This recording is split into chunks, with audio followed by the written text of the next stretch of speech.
welcome to Education in the Diaspora. If you are new here, this is a platform where people who have studied abroad share their beautiful experiences, and if we are lucky, they give us tips on how we can apply for schools and scholarships. I am really excited about today's episode as our guest for today is so rich with experiences. Oh my God. His study experience spans across 3 continents. Yeah, you heard me. Africa, Asia, and Australia. So my guest for today is a PhD candidate at the University of Queensland, Australia. He holds a Bachelor of Arts degree in English language from KNUST, Kumasi, Ghana. He also holds a Master of Arts in Teaching English as an international language from Prince of Songkla University, Thailand. Yeah. And his current research interest centers on how students can learn and what can be done to foster their learning and assessment capabilities using educational technologies. This I find very, very interesting. And one of these days, we are going to invite him here to come and share some of the beautiful discoveries he's making. Oh. Our guest for today is Mr. George Gyamfi. Hello, Mr. Gyamfi. Hello, Tisha. Welcome to Education in the Diaspora. Thank you, and it's a pleasure to be here to share my experience with your audience. Yeah, we are so privileged to have you here. I'm also honored to be here. Yeah, that profile out there, that profile you just read, I'm swollen-headed, but it's humbling. It's humbling. Yeah, we are so proud of you. Really, we are very proud of what you are doing. Little by little, I'm doing my best. I hope we get there. Thank you. Definitely. So, how is Queensland? Queensland is the best state in Australia. Yeah, I must confess, people in Australia can bear me out. And yeah, currently we are experiencing a very cold weather, which is not normal. Normally this should be summer, a little bit hot. Yeah, but because of some meteorological something, yeah, weather changes, so it's a bit cold. Not as in cold as in winter, but this is something you didn't expect. Yeah, it's colder I think they call it. Well, not really cold, but I think they call it La Nina or something. So Queensland is amazing. We just came out from a lockdown yesterday. 3 days. Yeah, it was a snap lockdown for 3 days, and people are going about celebrating their Easter and going about their normal businesses. But most of the malls here are closed down, and yeah, we're enjoying the time at home. So yeah. Anyway, it's okay. Don't worry. Very soon we will all get over this COVID and sure, then go about our daily activities. Yeah. Okay, so Mr. Gyamfi, I can see the journey started from KNUST. Of course. Yeah, what motivated you to go to Australia? Well, a lot of things motivated me. In Thailand, I felt like Australia has bigger opportunities, and they had research interests that aligned with they had programs that aligned with my research interest. And when I'm there, I can facilitate my studies because there'll be enough expertise, especially in my field of study, to help and guide and shape my experience in line of my research. So that is the main motivation. Yeah, that is the main motivation that spurred me on to move to Australia. Yeah. Apart from that, there's other things, but I'm not going to share it with you now. Yeah. Okay, I understand. So, how was the process like? How did you find the school? Yeah, I must admit it's a complicated but yet simple process. Once you know what you're doing. So in my case, I subscribed to scholarship positions. I don't know if you've heard about that. Yeah. So scholarship positions is a website or a page that has that sends through, when you subscribe, it sends through scholarship positions across the world.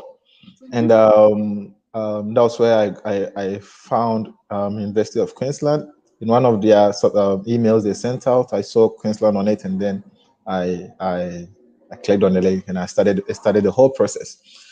Before that, I also searched on schools, universities' websites.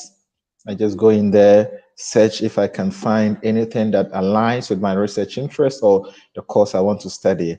So that is how I started, searching around using multiple search engines and subscribing to multiple scholarship websites. Yeah. But then you have to know where to search. Yeah, not every website or every page. Yeah. Okay, so I know this could differ, I mean, from school to school, but generally, what are the requirements? Okay, for University of Queensland and so for PhDs, the requirements are a bit competitive. First of all, you have to find an advisor, okay, somebody who is willing to supervise you. And once that is done, you may be asked to send through a research proposal, what you are interested in doing and how you intend to do it. So that is also another requirement. Yes, and another requirement would be, it depends, okay? But specifically to my situation, I had to do some literature review for my advisors to see my research capabilities. So they sent through some research papers. And also I had an interview after that.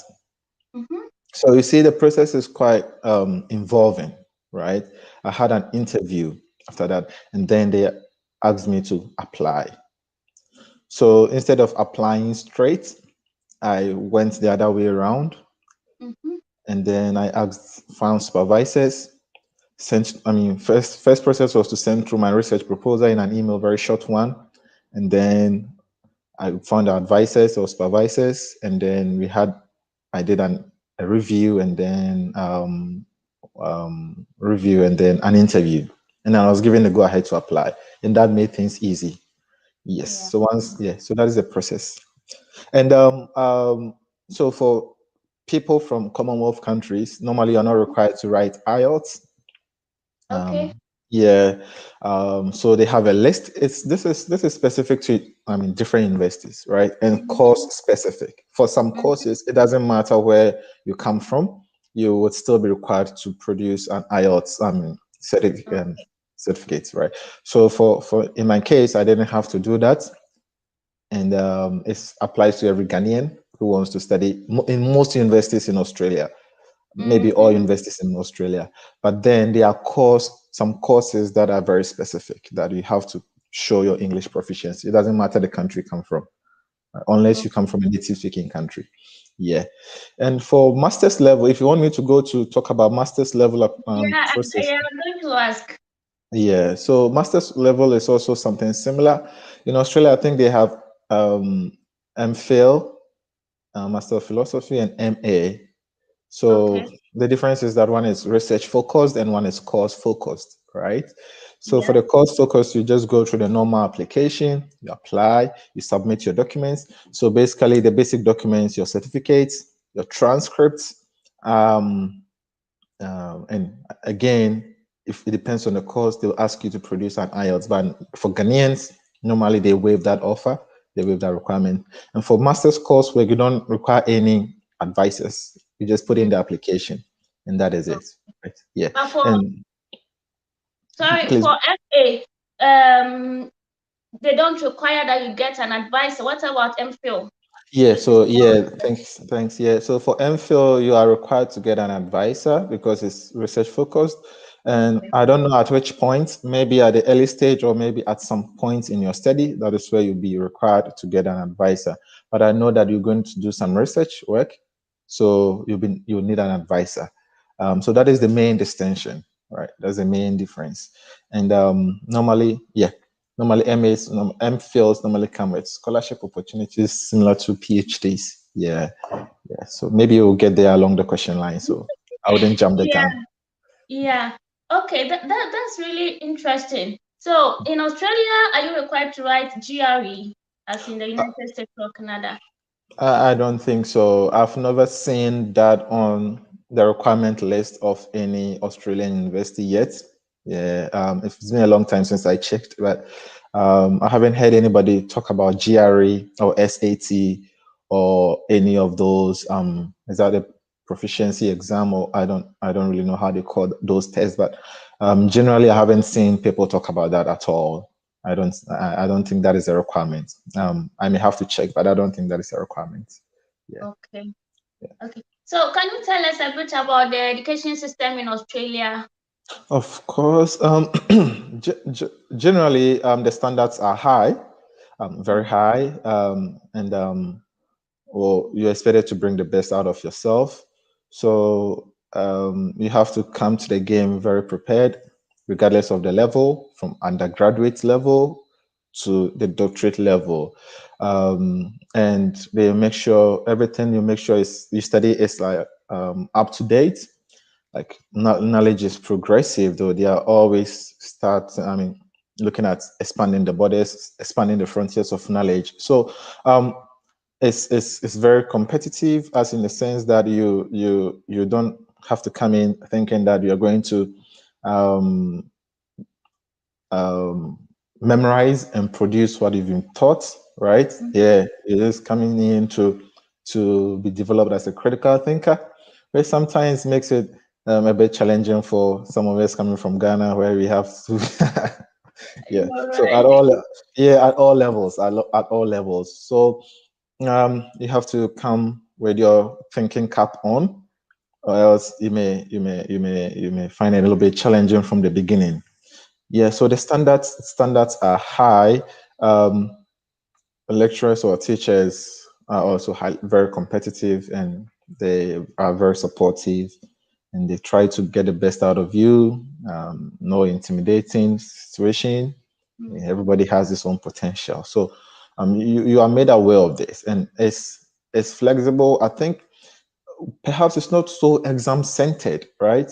There's exam, of course, but then there are provisions when you are not, if you're unable to meet requirements for an examination, let's say mid-term examination or end of term examination, you're given opportunity to maybe to rewrite it at the time, but that may be in, specific, if you're able to provide legitimate reasons.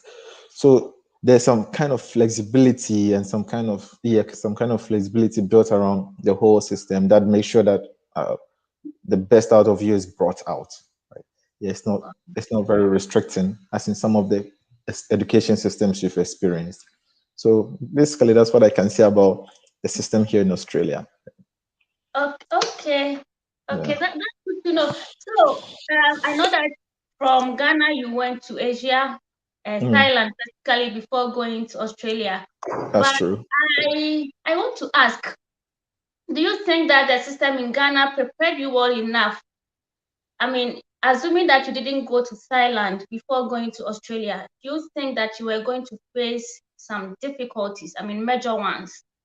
Of course, different systems and different systems. There were always going to be some challenges. There was always going to be some challenges. As I said, the learning styles. The learning styles have. That's what makes a whole big difference, right? The learning styles. And I'll go back to the previous point where I mentioned that if you're able to memorize and produce whatever you are taught, that makes you brilliant in the Ghanaian context. And where analysis here, you'll be expected to do more critical analysis and yeah, and all those critical thinking stuff.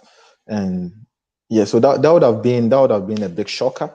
That would have made a big difference, and it wouldn't be difficult to settle in because the education system is in Ghana is also very high. I must confess, yeah, very very high. Because once you're able to add that aspect of education experience outside to what we have in Ghana, that is it.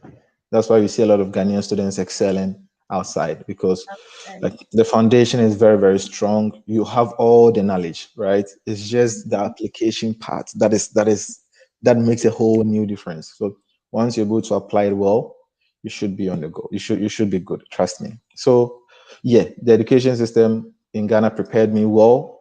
It didn't matter wherever I found myself. We would excel. We just have to adapt. Just a little adaptation that would make a big difference. Yeah. Adapt. Okay, so let's be prepared to, adapt wherever we find ourselves, because Definitely. we already have a strong background. So just Definitely. a little adaptation will help us, right? Yes. Yes, that's true. Okay. So can you take us through the scholarships also? All right, the scholarships. Yeah. Um, so basically, so I can't tell much about undergraduate scholarships, right? But from little asking around and reading around, Australia government or Australian universities do not really have much opportunities for undergraduate scholarships, right? Yeah. If you're able to find independent scholarships for, let's say, Endeavour scholarship, that is a scholarship run by the Australian government, yeah, that would allow you to study some undergraduate courses. That is good. And if you're able to Mhm. find some individual scholarship like Shell Mastercard scholarships or Mastercard scholarships, or maybe the government of Ghana sponsors you to come abroad to study undergraduate courses or some masters by courseware courses, that is good. But from experience, I've realized that most of the scholarships, like the ones I'm on, are always given to MPhil um, and doctoral students. Okay. Yeah, MPhil and doctoral students. And in Australia, they call it, normally you may not see PhD scholarship, PhD, or like you may not see, yeah, postgrad. You may see postgraduate scholarships, but Mhm. at the PhD level or at the MPhil level, sometimes they call it research training program. Oh, RTP. That is what most universities call their scholarship programs, research training program, and that is that that scholarship covers the entire duration of your study. That scholarship covers the entire duration of your study, and the requirements may differ a bit. May differ a bit. So, like I said earlier, for the requirements that got me in the university, mhm. these were requirements for RTP, right? These are, Okay. yeah. So first of all, they'll need your certificates. They'll need your transcripts. These Mhm. are basics, right? Yeah. English test may you may not be asked for an English test. Mhm. CV. Some of them may ask you to attach your CV, short one. Um, yeah. So that is Recommendation or very references. good, very good. Recommendation and references, very good. These are also two things that normally they require two or three. That is also very, very important. You have to have a strong recommendation because Australia is very competitive. A lot of people want to come in, so these Mhm. have to be strong. And sometimes, if you have for your certificate, sometimes if you have first class honors, your chances are high, right? Yeah, your chances are high. If you have second class upper, your chances are high, and lower in that order. So you have to make sure you have presented a strong application in terms of certificates. And for your transcript, make sure also that the courses are aligned. The courses in your transcript align to the course you want to study. Okay. That applies to all levels, like masters and PhD. Make sure they align. If they don't align, sometimes they may not consider it, but generally it's open. Anybody can apply if you're able to prove that you can study it, right? Um, so I think we are talking about the scholarships, right? Yeah. Yeah. But Okay. sorry, before you continue, you actually mentioned that for MPhil and PhD, yeah, they have scholarship. What about MSc, MA? I mean, So they have, okay, I should categorize this way: masters by coursework and masters by research. Yeah. Yeah, masters by courseware, masters by research. So MPhil could be Master of Philosophy in anything, Mm-hmm. right? Yeah, and the MA by courseware could be like that's courseware, totally courseware. But you may do some research at the end of it. You may do some research for the coursework at the end Yeah. of it, right? Yeah. But normally you are required to pay for the MA by coursework. You're Oh, required. Yeah, you have to pay. You have to pay for it. Some of the MPhils you have to pay for it. If you don't apply for scholarship, they are not going to give you any scholarship, right? Yeah. it's not So it doesn't. It's not automatic. automatic. You have to indicate that you are interested to be considered for a scholarship or for funding, right? Yeah. Okay. And that moves you to another level. That is when you have to find the other an advisor. You have to write a proposal and send in a recommendation and all those things, right? So the scholarship covers the entire duration of your study. It includes stipends and tuition. Okay, it includes stipends and tuition, and the requirements, as I said, these are the ones I've mentioned earlier. And one of the things, in my experience, one thing they considered was, in terms of certification, they make sure that it's your certificate up to the Australian standard, right? Mhm. They have the Australian, I think, Australian quality framework or Australian qualifying framework. So that is when they say that, okay, I studied in Thailand. You're going to Mhm. see if your qualification or what you did in Thailand matches what is expected in Australian setting, right? Okay. Yeah, Mhm. so that is what they look out for. So most of the time, you people pass that requirement because yeah, it's not something difficult. But specifically in my case, they asked me, I Sorry, so applied. how is that done? I mean, how is that done? Is it just by looking at your certificate, or how do they know that? Yeah, I think they have those inside know how to do it. I can't go into Mhm. specifics. I don't know the specifics. Yeah, but sometimes Okay. they just state it as part of the requirements, right? Okay. So yeah, perhaps they know the universities know how to do it, and then perhaps they consider the university ranking. They consider some indicators. There are some indicators they consider. Yeah, and also maybe I'm mixing it up.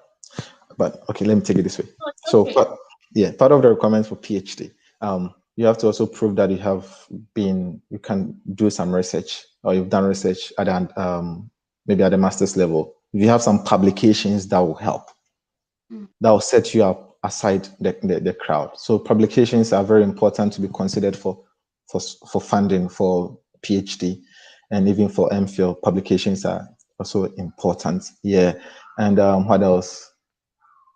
Yeah, I think generally that is it. And yeah, at the certification side of things, yeah, the AQF, I don't know how it is done, but most of the time they want something that is equivalent to Australian standards, and they know how to do it.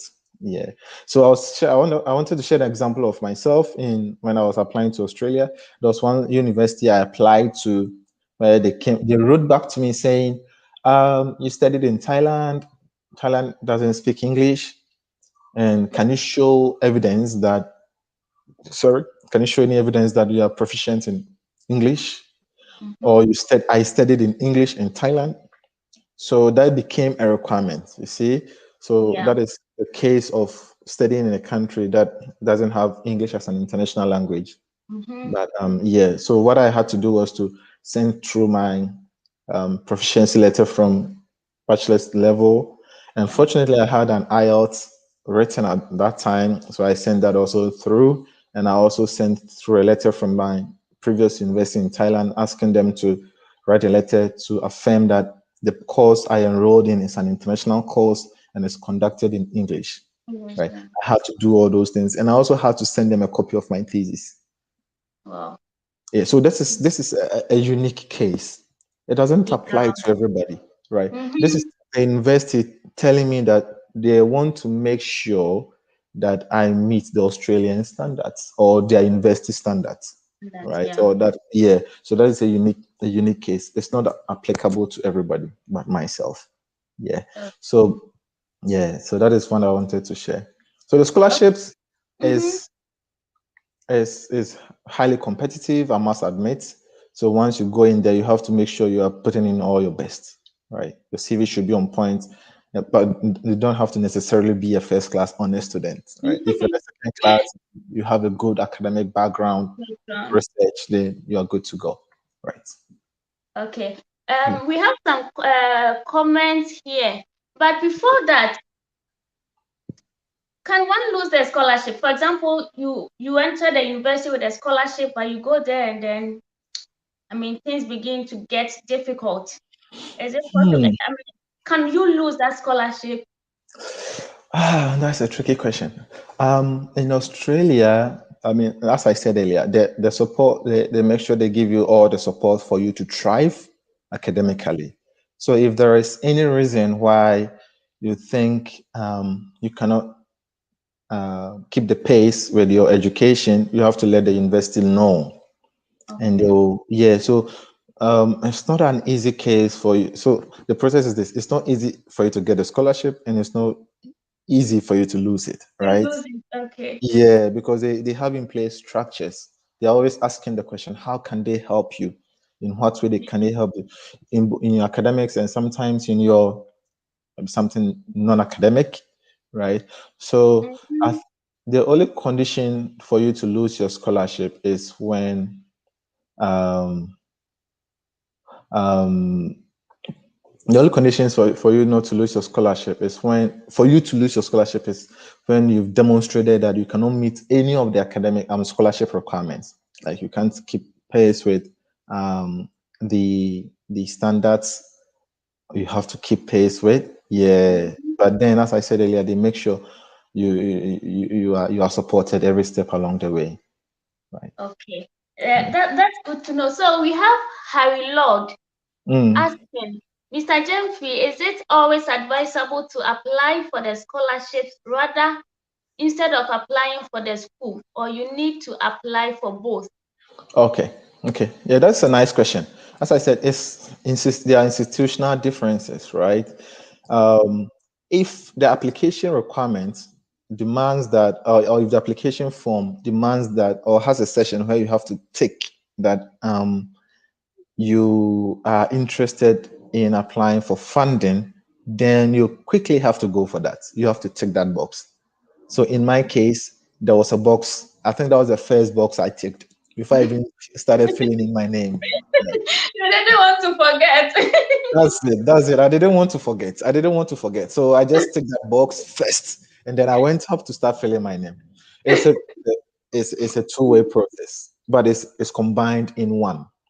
So with that particular process, once you get admission, automatically they move you to the scholarship section round. Then that is where you also have to compete. So you don't have to apply for them separately. It's one Yeah. application on the block and you go, right? But Mm-hmm. for some schools, they have different application processes. You apply for the admission first, and once you get admission, most of the time they want unconditional admission. You move to the next phase to use that admission letter to apply for the scholarship. So there's no one block process. For each institution have their own processes. So it's up to you to go through the requirements and know what entails in each school's requirement. Yeah. So Harry Lord, that is it. If the school requires that you apply both at the same time, go for it. If it's a different application process, then you have to follow that thing. But that said, if you apply for an application, if you apply for a uni or a school that has both the scholarship and admission in one process, once you fail the admission part, you wouldn't be moved to the scholarship part. Mm-hmm.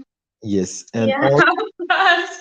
yeah, and also the fact that you've passed the admission stage doesn't necessarily guarantee the scholarship. Yeah. Yeah. Different people are coming to the pool, and they are considering different people, right? And that means that it gets competitive. It gets competitive. Yeah. So Harry Lord, yeah, I advise that you read through the school's requirements and then know what you're expected to do. Don't use a general template. I think that's one mistake people do. Yeah, because their friends did a one-off application and they got a scholarship. So they think it's the same for every school, but they are different. Yeah. Okay. I hope Thank I've you. answered the question. Welcome. Yes, you have. Thank you. So we have Frederick Adumakun watching live. Good job, doctor. Oh, Fredo, yeah, I think I know Fred. Yeah, I know Fred. Fred is a good friend of mine. Fred is also, I think you should invite him one day to your program. I'll send you, yeah. I think he's also in the UK doing some amazing job there. Yeah. Fredo, thank Yeah. you very much. Hello, Frederick. We are waiting for you here. Okay, we have Seth. Hi, Seth. Dr. Gyamfi, please, is one publication enough for a doctoral position? Well, some people may not even have a publication, and they may be considered for a doctoral position, right? Some people may not have, and it depends. For a university like the University of Queensland, it's highly competitive, and you have to prove that you have enough, not enough, but some research experience. And the only evidence is through publication. So if you have one, it should be good to start. But the more you have, the better your chances of getting into the program. So for example, if you're competing with many people, right? And you send in one publication, I send in 5 publications. I have demonstrated enough capability compared to you, and that gives me a higher chance. And it's not easy coming up with publications, but it's I haven't done one before, but I can imagine that's a lot of work. it's a lot of it, but then it puts you in a better position to get what you want. Yeah, once you put in the hard work, you get paid for it. Yeah, of course. Yeah. Of course. Yeah. Thank you, and viewers, please keep the comments coming. Okay. Dr. Gyamfi is here to answer everything. Man, pressure, please. I'm not yet there. I'm just taking things easy. Okay. So, what is the cost of living in Australia? Because, for example, there are some students who may gain admission, but without a scholarship. Right. So, Right. Yeah. So one of the requirements when students are applying for visas is that you have to be able to demonstrate that you have enough funds you're applying for visas instead, right? You have to be able to demonstrate that you have enough funds to support your stay. So Australia, that's if you everything is, don't have the scholarship, right? that is if you don't have the scholarship, right? In some cases, you have scholarship, you may still have to demonstrate that at some point you can still support yourself. Yeah. But it's generally not required. It's generally not required. Yeah, because you have funding. So in Australia, everything is well calculated. When you go to some schools' website, they will tell you the cost of living per year, right? Very calculated. So the cost of living compared to Ghana is very high. But in Queensland, the cost of living is okay, compared in Australian standards. Accommodation is very expensive in Australia. You pay weekly or fortnightly. So so you have to be weekly. Yeah, weekly. Wow. Or at most 2 weeks. Yeah, so you have to be prepared for that as well. Food is okay, depends on how your living style, right? For me, I just go to African market to get some groceries for myself and then cook them, which could last for some days, and do another round. So generally, Queensland's cost of living is okay compared to other states in Australia. Yeah, so you have to have enough funds. So Tuition. roughly how much do you want to have monthly? Well, a year, I maybe I have to ask Professor Google, but I can't. Yeah. I can say it offhand. I remember on the University of Queensland page, they have a breakdown of Okay. how much you expected to spend a month. I couldn't bring it here, but I could have told you. But once you do a simple Google search, you have a rough idea about how much people spend a month, how much people spend in a year, and that would help. So I would advise viewers to do that Use simple. Google. Just ask Professor Google. Professor Google is going to Yeah. is going to tell you how much you're going to spend, and it has to be state specific. But Okay. generally, yeah, generally we know that cost of living is high. But the good thing is you can work. Yeah, maybe you're going to talk about that later, but Yeah. maybe Mm-hmm. yeah, you can work. It depends on the visa you're on. If you're a master's student, you can work, I think, for 20 hours per week or 20 hours for 2 weeks. So if you find a job, this is able to give you some extra income on the Mm-hmm. side. Yeah, on the side, and that is something good, right? But then you have to balance it with The school, study. your study. If you're able to do that, that'll be great. Yeah, that's why they limit the working hours so that work wouldn't overburden your study for some master students. But for PhD, I think you have unlimited working hours, and which is all. Oh Which, wow. yeah. Yeah. So it's yeah, so it's it's not it's And not. is it easy to get a job? I mean, get a student's job or part-time job? It depends on what kind of job you want. If you want an office job, I think maybe you wouldn't get one. So you have to be flexible. You have to be Okay. flexible and look at your situation and the kind of job that will suit you. Generally, I'll say it's moderately the difficult level. I'll say it's moderate. Okay. Yeah, yeah, the difficulty level is moderate, and it also depends on individual circumstances. Some people will just jump onto any job that comes their way.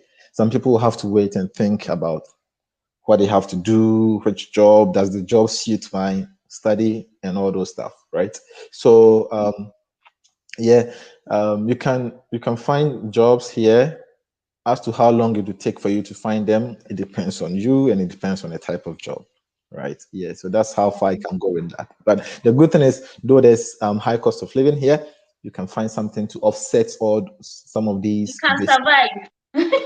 We are surviving. Yeah.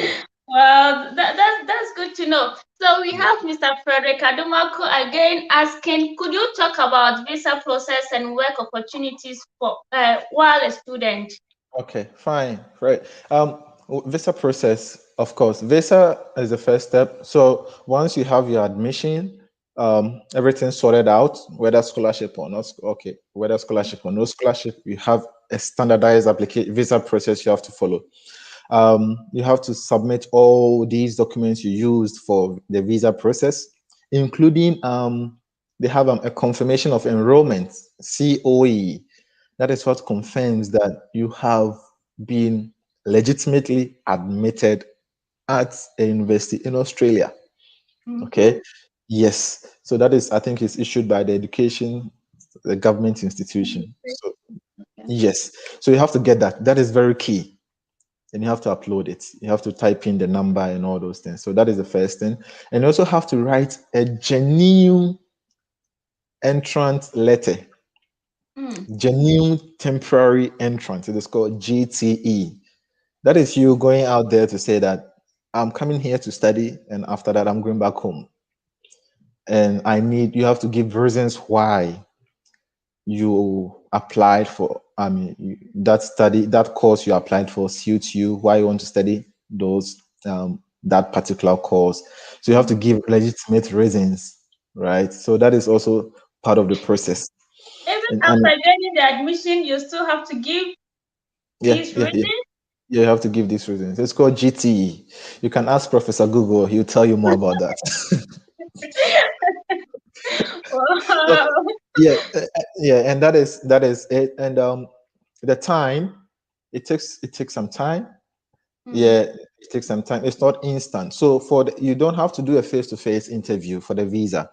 It's all online, totally online. You have to do your medicals, and you have to submit the medical as well. You also have to do you have to take fingerprints. They are all done by an independent agent, sometimes VFS. I did mine from Thailand, so VFS had to do my process for me, and I had to do medicals. All these things have to get in there before the visa is processed, right? And one good thing about the Australian visa application process is that, in my experience, I think it's very difficult for them to deny you a visa because they make sure that whatever documents you haven't submitted, they'll write back to you to submit those documents. Oh, Yeah, they'll write back to you. Yeah, that's fair, right? I think that is a fair visa application process, one of the fairest I've seen. So they'll write back to you to ask you to provide that particular document, and they'll refuse you a visa based on your inability to provide that specific document. Yeah, so that is one good thing. And the process, I think it takes a long time. Mine took, about 2 months for the, I think yeah. that's okay. Not Yeah. okay. So once you submit your visa, the number of days or months it will take will be showed there. That this application will take 60 days to process, or 90 days. Some take 3 months. Some take that's for student visa, right? Some take 3 months. Some take 2 months, depending on the documents you've been able to provide. If they need more documents, that means it's going to take a long time. I think some even takes up to 6 months. But then they consider when you are going to, you have to start your study. That's cool. Okay. Yeah. And that is when you are applying for outside. But when you're applying from Ghana, I think it takes shorter. It takes a shorter time. Yeah, it takes, I think, less than a month for them to process your visa for you Wow. when you're applying from your home country. Okay. Yeah, it Okay. depends. It depends. And work opportunities for a student, as I've said earlier, there are work opportunities. It depends on what type of work you want to do, and the time. They are much particular about the time. Certain employers will have to, they have to make sure that they have to check your visa first. If they say that you're a master student, they'll know the number of hours you have to work in a week or in every 2 weeks, and the jobs are there. They have such website you can use to search for jobs. Yeah, but how long it will take depends on your personal preference. Yeah. So Fredo, I hope I've done justice to the question. I can talk behind the scene. Yes, you have. So we have another question. Please kindly enlighten us much on how to apply for the scholarship. Thank you. I think you answered this already. Yeah. So I'll try to categorize it like at the graduates, masters, and PhD. I think the process may differ depending on the level you have to apply for the scholarship. You have to apply the level you want to study. So I can't talk much about undergraduate because I haven't seen many people being offered scholarship by the Australian government, or scholarships specifically being advertised for undergraduate students. For masters, they do have processes. It depends on the kind of masters you want to do, right, and the requirements. So you have to provide all the basic ones: certificates. Um, um, Recommendation is very important. CV. What else? What else? What else? Transcripts. And if possible, you can attach your English proficiency if you have one. That is it. And yeah, the process can be one block where you apply for admission and click at the place that you want to apply for scholarship, and you provide all the necessary documents. Some may ask you to write add a research proposal at that stage. Others may not ask you. And another way, as I talked about, is when you have to find an advisor first. And then the advisor. So Nana Kwesi, so you find I don't know the level you want to apply for, but for doctorals, you have to find an advisor. Then you send them your research proposal, and then they will go. You do a couple of interviews, and then they advise you to apply, because they're going to also write a letter to say that they've accepted you as a student. That increases your chance. Yeah. And masters may not require that detailed. Yeah. So that is That's it. Yeah, you Okay, can thank put my you. email there, and they can ask more questions after that. More questions. Yeah. Yeah, that's good. Thank you, Doc. So Yeah. Nana Kwesi again asking per requirement, can a third class student apply for a scholarship in Australia?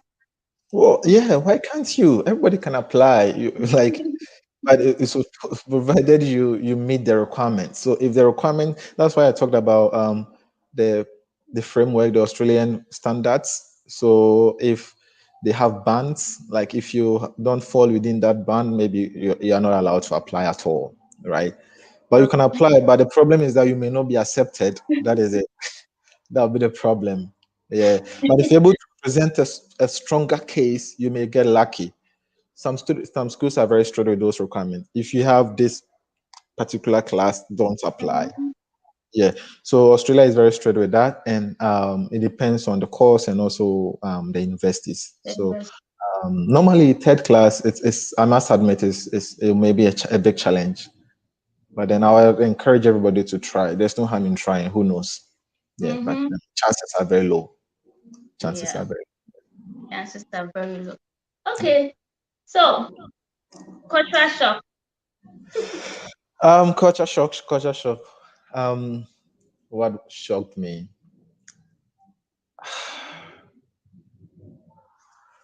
Hmm. Academically, well, in Ghana where we have to show like huge respect to, like, there's a huge gap between lecturers and students, right? Yeah, Yep. in Australia, I mean, not only in Australia, in some of the countries, like I can also talk about Thailand, like, but we are focusing on Australia, like the relationship is so cordial, right? Yeah, so you don't really have to address your professor as assistant professor Nanakwesi, or as Professor Letitia, right? Like you can just call them by their first name. Oh, Mm, Nanakwesi, hi Nanakwesi, hi George, like those yeah, things. Like I wasn't really shocked, but I think it's part of those things. Maybe I have to put across there. It doesn't also mean that you go out there and disrespect or you cross the yeah. band. Yeah, that is one thing on the academic side of things. And on Mm-hmm. the social life of things, yeah, when I arrived here, everything seemed to close very early. So yeah, everything closed early. Like you have to eat very early. Like if you want to eat outside by 9 o'clock, the shops will be closed. Mm, Maybe unless you go to some Asian towns, that is where people work at night, later into the night. But generally, shops close early in some suburbs. Like yeah, very very early. So that was one thing that shocked me. I asked my friends, "Oh, why are all the shops closed? Like where did they go?" Oh yeah, if you want something, you have to go to the city, to some specific places. So that was one thing that shocked me. And I think the last one, um, how Australians like to the language. Yeah, the language in Australia, they like to shorten words. So I think they even invented the word selfie. So they like to add I'm not sure. I just from a little okay. experience. So like mosquito, they will say mozzie. Like they shorten the words. Mm-hmm. Afternoon, they'll say avo or something. Yeah, like so this the kind Wow. of language, and yeah, it's interesting. Yeah.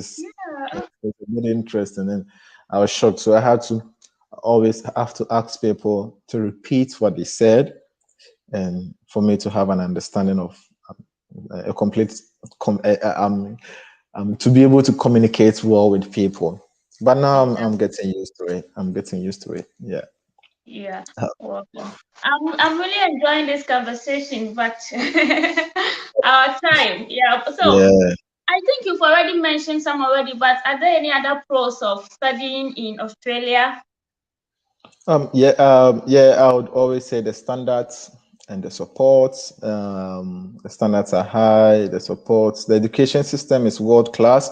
I think Australian certificates will be accepted worldwide, right? Wherever you go to the world with Australian certificates, you'll be accepted. then it will be recognized as like as something with high repute. So that is one thing about the Australian system, which I really like. People may have their own views about the system, right? And one cons is the cost of tuition. It's very expensive. Tuition is very, very expensive. So I would advise that if you are self-sponsoring, you should have enough money on you and you should be ready to work if you can. And also, as much as possible, try to look for funding opportunities to support yourself. Otherwise, it may be a challenge. It may be a challenge. So that is one con of the system, which I think people have to be aware of. The tuition is high. It's on the high. Yeah. So yeah, Yeah. that's it. Well, thank you so much. So, Yeah. what will be your final words for our viewers? Well, final words. I mean, education is the key. Um, if for those out there who would like to expand the borders of their knowledge, um, they shouldn't give up. It's not um, it's not an easy process, or it's not a simple process. It takes a lot of commitment to get to where you want to be, especially in terms of finding scholarships. So they shouldn't give up whenever they are rejected. If you had time, I would have gone into the number of rejections I had from different countries and different schools in Australia. Yeah, Mm-hmm. but then when all these rejections come, you should learn from them because they contain lessons, what you didn't do right. So when you're moving on to the other application process, you know what to improve. So it's once that is done, you learn from them. So my last words: don't give up. There's a lot of opportunities out there to expand your horizon, to learn more, and once you move out of your territory, you learn more. You get different perspectives of Yeah. things, of life, of education, of people, even about yourself, how Mm-hmm. you relate with other people. So um, go out there, keep on applying, don't give up. If you need advice, don't feel too proud, just ask. There are a lot of information out there people are willing to share. Mm-hmm. Yeah, people are willing to share. What do you need is information, for me, and I think that is something people can apply to, because you may not really need somebody to give you the money, but when somebody gives you information how to apply to a certain school, or Mm-hmm. the opportunities available in certain countries, is worth more than knowledge. It's worth more than money. It's worth more than money. So try to seek for information, proper information, and then you can get to where you are. It takes time, it takes dedication, it takes commitment, and once you put all these ingredients in the bowl, success is assured. So these are my last words for the audience. Success is assured. Thank you Yeah. so much, Mr. George Gyamfi, for being so generous with information and also Oh, sharing your rich experience with us. I my know that pleasure. you definitely come back here to share with us your research work, some of it. Oh, Yeah, I yeah, would. You can call me anytime, and we can arrange the times, and definitely we can share some thank you. experience. I also like to just, like, sometimes you ask about the rejection part of things, because Yeah, some people see the all the good side. Oh, you've been able to get into the system. They think it's all easy. But if people share their disappointments yeah, and the applications that were rejected, viewers would think that, will know that these are some of the things that happen behind the scenes. So I think, yeah, yeah. there's a That's negative, very there's a bad, important. yeah, Mm. that's very important. Yeah. A lot of rejections along the way. You may cry, but then you learn. Yeah. Yeah, that's true. Because sometimes we are only, as you said, we're only looking at the positive side. But when you hear some of these stories, it will motivate you so that you wouldn't give up. If you are going through the same thing, you would understand that, oh, this person is up here, but then he went through the same thing. Yeah. So I agree with you. I agree with you on that. Yeah, that's true. So I'm very honored and humbled to be given the platform to share my experience and to let people know what is happening out there, and I think it's also a means to empower people in the little way I can, and it's a pleasure. I'm always available, Tisha, whenever you need me. Just send me an email and I'll be right there. Thank you so much. And viewers, thank you so much for joining in. If you still have questions, you can write them. I mean, if you are not able to watch or join in live with us, you can still write your questions in the comment section, and Mr. George Gyamfi will come and answer all your questions for you. Right. Yeah, you can shoot me an email or send me a message on Facebook. And I can share my email with them, and they can ask any questions, and I'll be glad to help. LinkedIn as well. Yeah, if they touch, they just touch my email, you can just find me. Yeah. Thank you. You are so kind. Thank you so much. Okay, viewers. So this brings us to the end of today's episode. Next week, Saturday, we are going to learn more about or get to know more about the Erasmus Mundus programs. So make a date with us, and happy Easter. Enjoy your weekend. Bye-bye. Bye-bye. Bye.